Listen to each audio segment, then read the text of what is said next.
Do you want to know how the Star Wars galaxy is mapped and where Coruscant is located versus Mustafar? We'll break it down for you.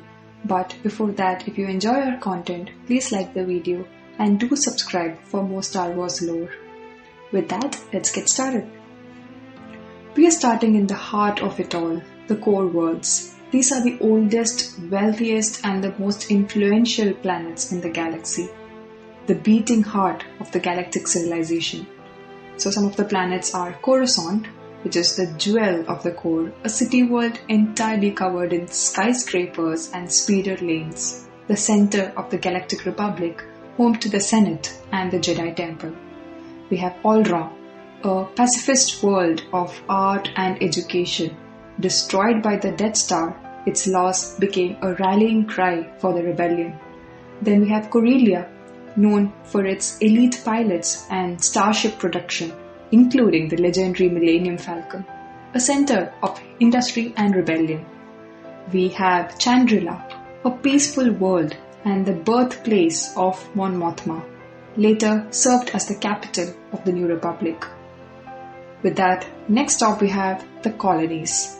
Think of them as the economic belt, planets rich in trade and politics.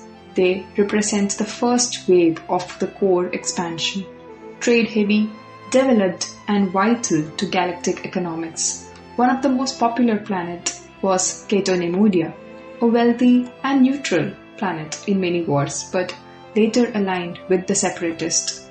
A Nemoidian stronghold with gravity-defying architecture, this planet was. Moving on to the inner rim, where worlds are slightly less polished, but still deeply tied to the galactic affairs.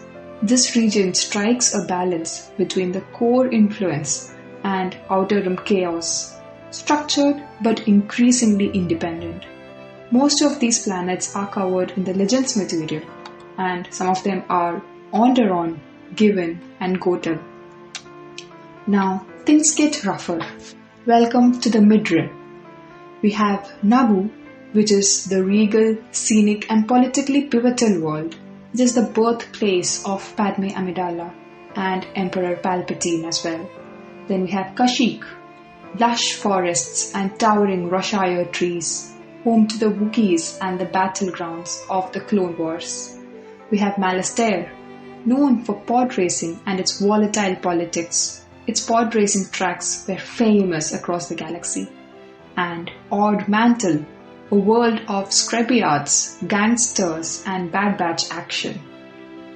Jeddah, sacred to Force believers, turned to rubble by the Empire though. Now we have the Outer Rim. Buckle up because we are jumping to the edge of civilization. We have Tatooine, the desert rock that seems to attract destiny.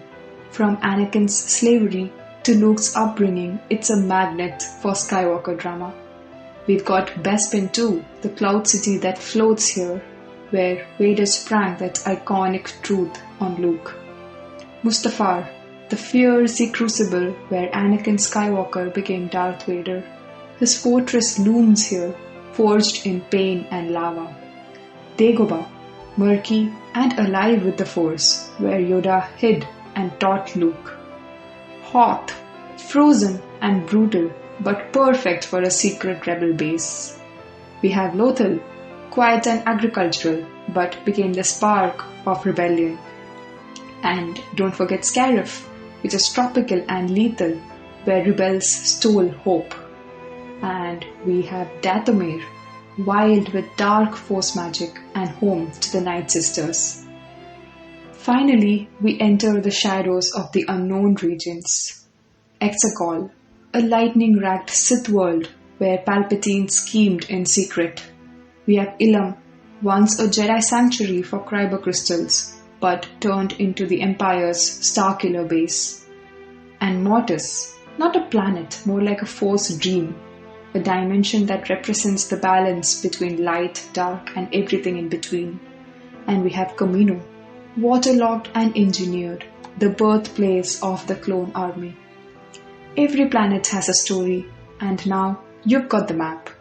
Don't forget to like, share and subscribe for Star Wars content, and tell us in the comments what is your favorite Star Wars planet. Until next time, may the Force be with you.